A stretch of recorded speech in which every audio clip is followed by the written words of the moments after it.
Bismillah ar-Rahman ar-Rahim. Alhamdulillah wa salatu wa salamu ala rasulillah. Chers téléspectateurs, assalamu alaikum wa rahmatullahi wa barakatuh. Dans l'un des hadiths du prophète sallallahu alayhi wa sallam, qui a été rapporté par le fils de Omar, du calife Omar radiyallahu anhu, qui s'appelle Abdullah lui,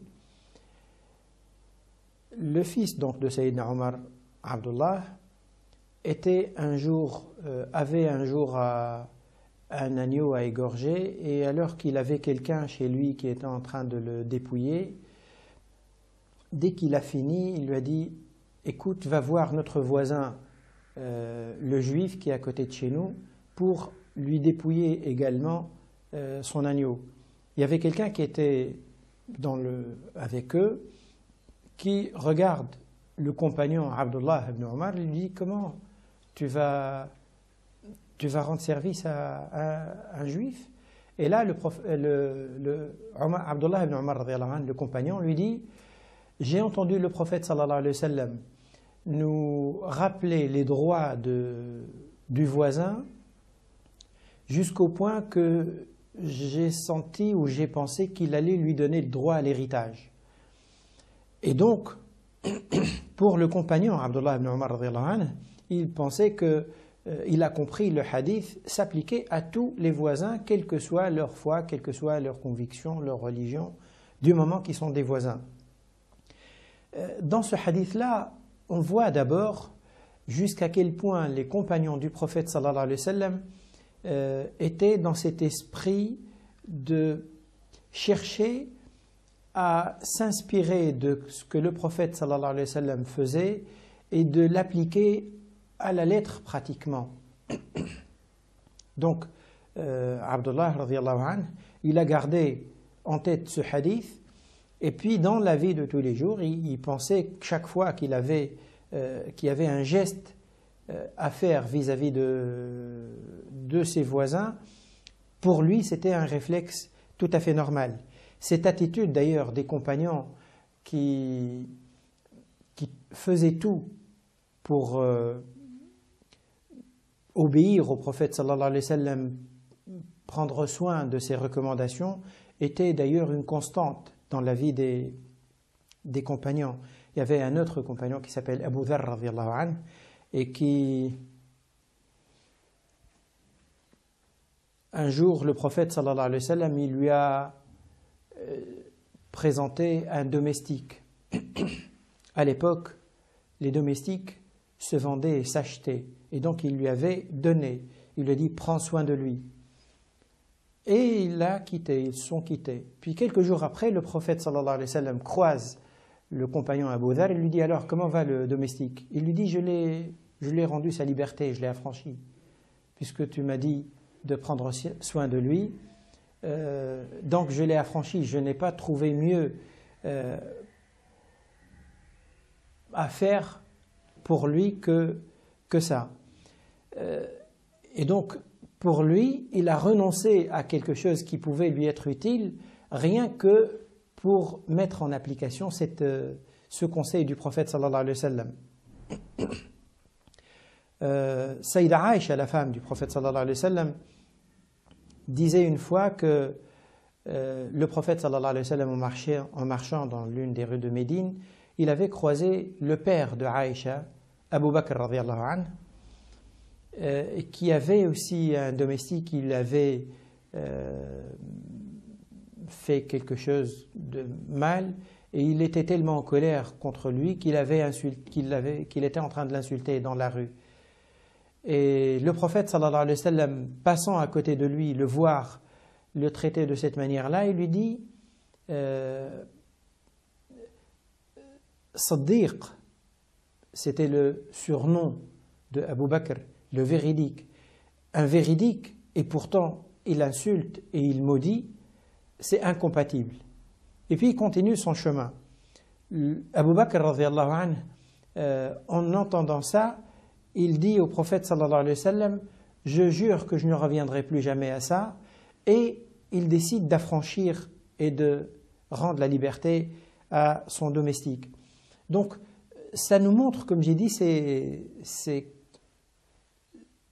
situation-là et ces attitudes-là des compagnons, l'esprit dans lequel ils étaient et comment ils prenaient pour argent comptant les recommandations du prophète sallallahu alayhi wa sallam et ils les mettaient en application sans la moindre hésitation.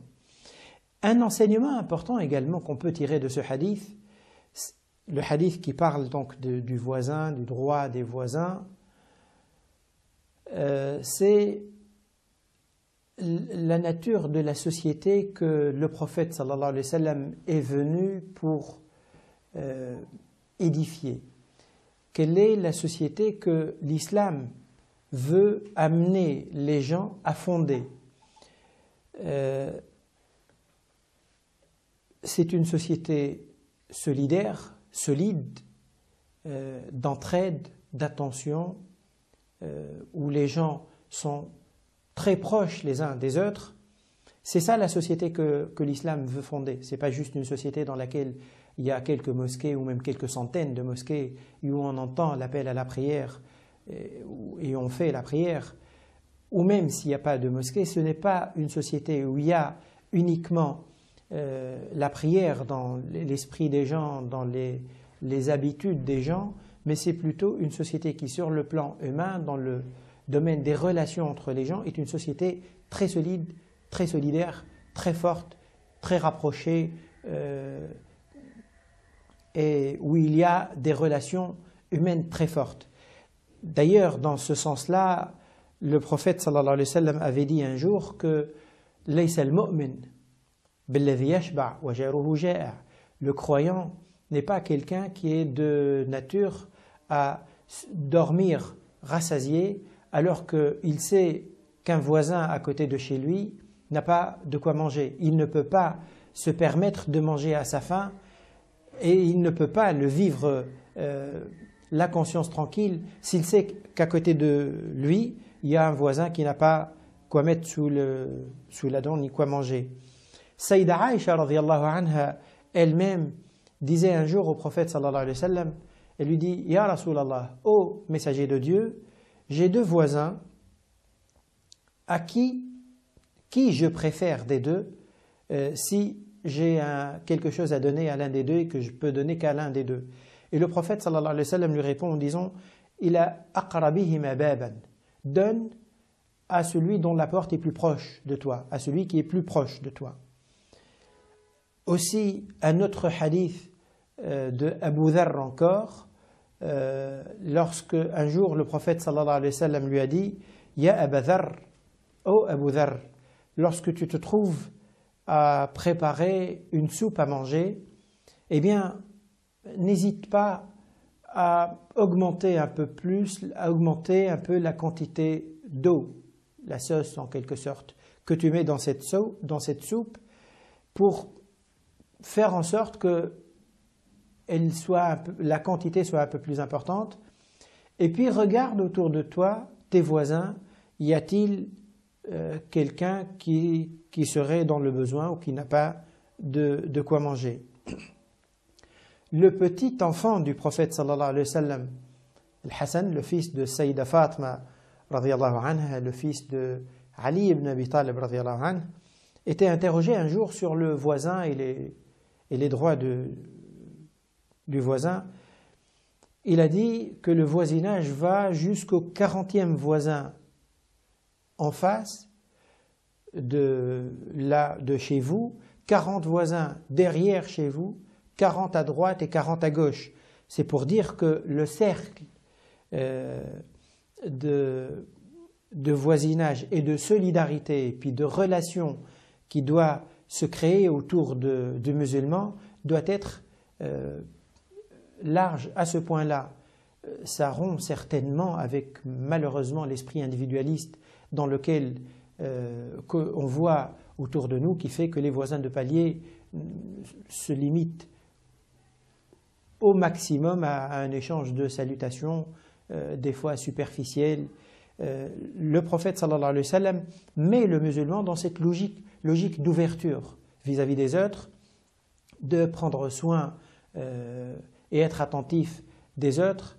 Et ce fut un temps pas très très loin d'ailleurs et c'est encore le cas dans un certain nombre de pays et de pays musulmans, c'est que quand quelqu'un a un problème quelconque et il a besoin d'aide, il n'hésite pas à aller frapper chez le voisin, lui demander quelque chose s'il en a besoin.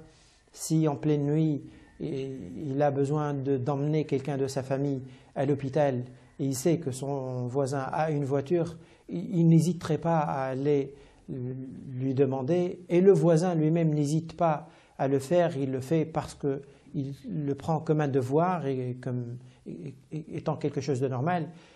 Malheureusement, cet état d'esprit dans son ensemble est en train de s'étarir. Une autre anecdote qui montre aussi comment le prophète sallallahu alayhi wa sallam poussait les musulmans à développer cet état d'esprit. Saïda Aïcha radhiyallahu anha, la femme du prophète sallallahu alayhi wa sallam, disait un jour: j'ai préparé du pain au prophète sallallahu alayhi wa sallam, sachant que des fois il leur arrivait des jours et des jours, des fois des semaines même, sans avoir rien à cuisiner. Donc j'ai préparé un pain au prophète sallallahu alayhi wa sallam et j'attendais son retour. Et donc à son retour, j'allais lui servir. Et quelque temps après qu'il est arrivé, il y avait un agneau d'un voisin, donc qui se déplaçait comme ça, qui passait qui se baladait dans les rues, était entré sans que je me rende compte. Et cet agneau, il a vu le pain, il a attrapé le pain et il a couru il s'est mis à courir pour sortir. Et je me suis mis à courir après lui pour récupérer le pain.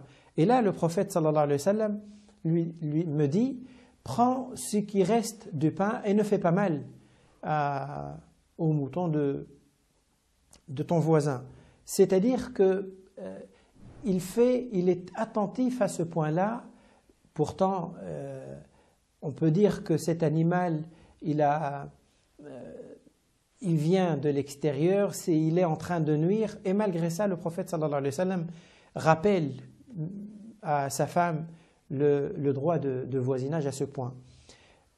Une autre anecdote également rapportée par Abu Hurayra radhiyallahu anhu, un autre compagnon, qui disait qu'il y avait quelqu'un qui est venu voir un jour le prophète sallallahu alayhi wa sallam, se plaignant d'un voisin à lui qui le nuit beaucoup, qui lui fait beaucoup de tort. Et le prophète sallallahu alayhi wa sallam, à 2 ou 3 reprises, il était revenu le voir et lui dit: sois patient. Et il y a de tout dans la vie, en tout cas, patiente. Et ne prends pas les choses un peu comme ça, d'une manière... essaie en tout cas de te montrer indulgent. Et puis à la 3e ou 4e fois, le prophète sallallahu alayhi wa sallam dit à cet homme-là, quand il est venu donc se plaindre encore une fois, il dit: écoute, rentre chez toi, prends tes affaires, sors-les, mets-les dans la rue, devant chez toi. C'est ce qu'il fait.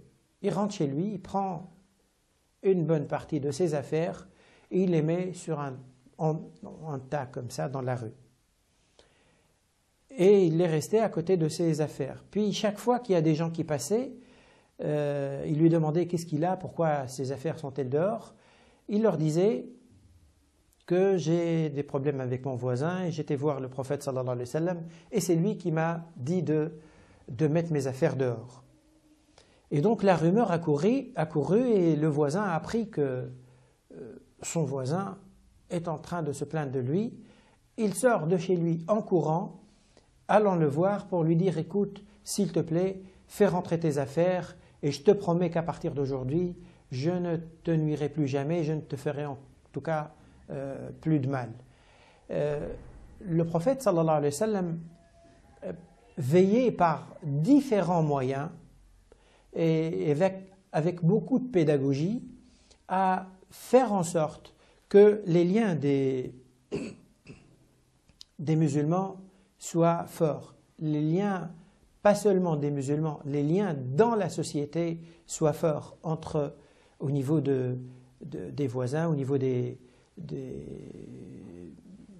tout groupe de personnes qui vivent ensemble, qui partagent ensemble, sur le plan du travail, dans le cadre ou dans un autre cadre quelconque, du moment qu'il y a une proximité, de cette proximité découle un certain nombre de droits que le musulman auquel il doit être attentif. Wassalamu alaikum wa rahmatullahi wa barakatuh.